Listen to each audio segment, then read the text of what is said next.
नमस्कार साथियों, मेरा नाम डॉक्टर संग्राम पाटिल है। मैं इंग्लैंड से बात कर रहा हूँ।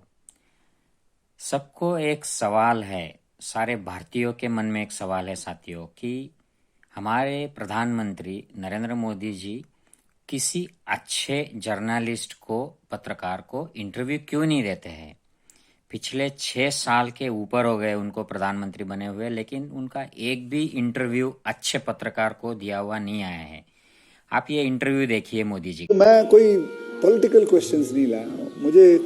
मुझे जानना है कि as a person, as a human being, एक इंसान के नाते हमारे जो प्रधानमंत्री हैं वो कैसे हैं।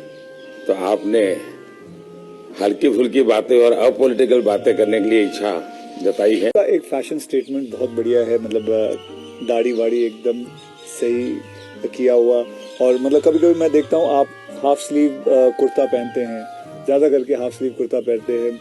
तो ये जो फैशन, ये जो है, ये जो आपकी जो शेविंग और ये सब, क्या ये मतलब फैशन जो है ये आपने खुद ने किया है या आपने किसी को? आपने बहुत अच्छा सवाल पूछा।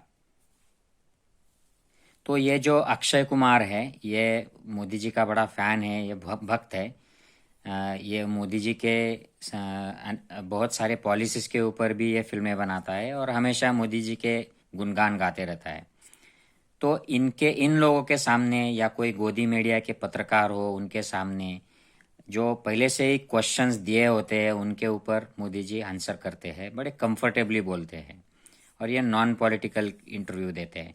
लेकिन कोई स्कीम है, नोटबंदी है, या किसान बिल आ गया है, या जीएसटी का रूल है, या राफेल डील है जिसमें बड़े बड़े स्कैंडल्स हो गए, लोग बैंकों की लाइन में खड़े हो गए, इन मसलों के ऊपर मोदी जी कोई भी इंटरव्यू नहीं देते हैं।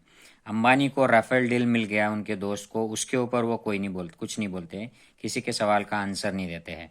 और उनके कोई मंत्री भी सवाल नहीं देते, कोई सवाल ना पूछे इसलिए वो उनके सामने भी नहीं जाते हैं, और जिनके सामने जाते हैं वो सब गोदी मीडिया के पत्रकार होते हैं। अब ये मोदी जी का पुराना इंटरव्यू देखिए, जब वे गुजरात के चीफ मिनिस्टर थे। Mr. Modi, let's start by talking about you. In the 6 years that you've been Chief Minister of Gujarat, the Rajiv Gandhi Foundation has declared Gujarat to be the best administered state. India today, on 2 separate occasions, has declared that you are the most efficient Chief Minister. And yet, despite that, people still call you to your face a mass murderer, and they accuse you of being prejudiced against Muslims. Do you have an image problem? You're saying this is a conspiracy of 2-3 people only? I have not said so. But you're saying it's only 2-3 people. This is what I have information. It's not the people's voice. Can I point out to you that in September 2003, the Supreme Court said they had lost faith in the Gujarat government? In April 2004, the Chief Justice of the Supreme Court in open court said that you were like a modern-day Nero who looks the other side when helpless children and innocent women are burnt. The Supreme Court seems to have a problem with you. Karan, I have a small request. Please go to the Supreme Court judgment. And is there anything in writing? I'll be happy to know everything. It wasn't in writing, you're absolutely right. If It was it an is in observation. It is an observation. If it is in judgment, then I'll be happy to give you the answer. I'll have to rest. Purple water. Yeah. दोस्ती बनी रहे, अपनी दोस्ती बनी रहे. Still unwilling to talk about his role during the post-Godhra riots, Gujarat Chief Minister Narendra Modi abruptly ends an interview with CNN-IBN's Karan Thapar on Devil's Advocate when asked if he regretted.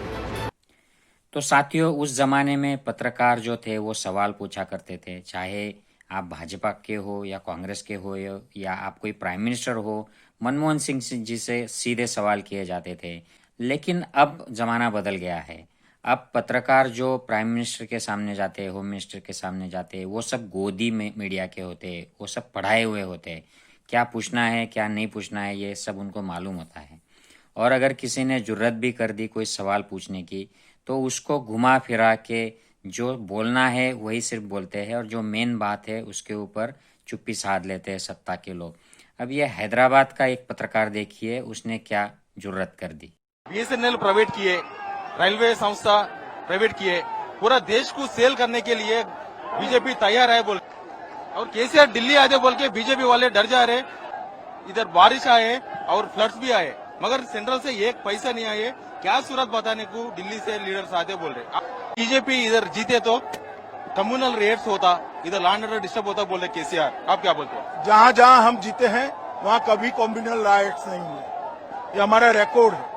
इधर कर्नाटका और BJP राज्य में पैसे दिए 1300 करोड़ लाने को, मैं letter लिखा प्रधानी को, मगर एक पैसा नहीं आया इधर बोल रहे। मैं आज पूरा हिसाब लेकर आया हूं, मैं प्रेस कॉन्फ्रेंस में इसका हिसाब किताब दूंगा। बीएसएनएल प्राइवेट किए, रेलवे संस्था प्राइवेट किए, पूरा देश को सेल करने के लिए बीजेपी तैयार है बोल रहे। आप क्या बोलते हैं? बीएसएनएल को कोई प्राइवेट नहीं किया, हो गया भाई। अगर इधर और केसीआर दिल्ली आते बोल के बीजेपी वाले डर जा रहे। ये बोल के दिल्ली से एक गली इलेक्शन को कैंपेन करने को बीजेपी लीडर आए बोल रहे। कोई इलेक्शन गली का इलेक्शन नहीं होता। मैंने कहा ना, ये निजाम का कल्चर है जो जनता को गली का इलेक्शन कहते हैं। ये हैदराबाद की जनता का अपमान है। हम हैदराबाद को निजाम कल्चर से मुक्त करना चाहते हैं। तो साथियों, जनता के, समाज के, देश के जो सही मसले हैं, इस तरह जिस ये हैदराबाद के ये पत्रकार ने उठाए हैं, इस तरह कोई भी हिंदी मीडिया का पत्रकार नहीं उठाता है। कोई भी हमारे इधर महाराष्ट्र का भी कोई पत्रकार यह सवाल नहीं उठाता है। जो उठाते हैं उनको बाहर फेंक दिया जाता है। और अभी हाल ही में एक जाधव करके एक अच्छे पत्रकार जो सवाल उठाते थे, निष्पक्ष पत्रकारिता करते थे, उनको बाहर निकाल दिया गया जी टीवी से। उसके पहले निखिल वागले आईबीएन लोकमत में काम करते थे, उनको भी बाहर निकाल दिया गया क्योंकि वो सवाल पूछते थे। और वो सवाल सिर्फ बीजेपी को ही नहीं पूछते थे, वो तो सवाल आज शिवसेना को भी पूछते हैं, कांग्रेस से भी पूछते थे।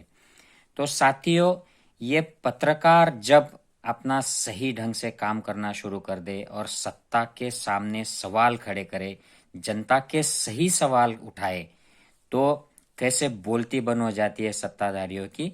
इसलिए सच्चे पत्रकारों के सामने जाने से ये लोग डरते हैं। इसलिए इन्होंने मीडिया सब अपने हाथ में ले रखा है और मीडिया के द्वारा इनका सिर्फ गुणगान किया जाता है। जो लाखों लोग आज जमा हो गए दिल्ली के रास्तों पर आंदोलन कर रहे हैं, उनके सवाल नहीं उठाए जाते हैं। जो निवासी मजदूर जो पैदल चल रहे थे, उनके सवाल नहीं उठते हैं। नोटबंदी में जो लोग रास्ते पर खड़े थे, महीनों महीनों तक खड़े रहे अपने खुद के पैसों के लिए, उनके सवाल नहीं उठते हैं। अंबानी, अडानी, माल्या जैसे लोग भ्रष्टाचार करके निकल जाते हैं, छूट जाते हैं। हमारे सारे सरकार के पब्लिक सेक्टर के जो कंपनियां हैं, यूनिट्स है, वो बेचे जा रहे हैं, ये सवाल कोई भी नहीं उठाता है। तो इससे होता यह है साथियों कि इनको इलेक्शन में फ़ायदा हो जाता है, असली मुद्दे दूर हो जाते हैं और फिर हिंदू मुस्लिम, निज़ाम, औरंगजेब, राम और ये सारे मुद्दे मसले जो है ये बीच में आ जाते हैं। साथियों, ये गोदी मीडिया की वजह से हमारे जो सही मुद्दे हैं वह दूर हो जाते हैं। जैसे ये पत्रकार ने हैदराबाद में उठाए कि आप सब पब्लिक सेक्टर एंटरप्राइजेस बेच रहे हो, पूरा देश का प्राइवेटाइजेशन कर रहे हो। ये जो सवाल है, ये सबसे बड़ा सवाल है। आज भारतीय नौजवानों को एम्प्लॉयमेंट नहीं है, शिक्षा का स्तर गिरता जा रहा है, यूनिवर्सिटीज़ में जो क्वालिटी एजुकेशन था वो नीचे जा रहा है।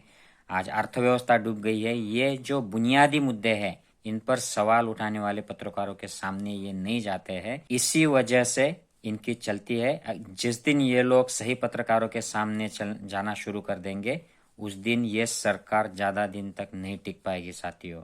अगर मुझसे सहमत है, इस वीडियो से सहमत है, तो इसको शेयर कीजिए साथियों। जय हिंद साथियों।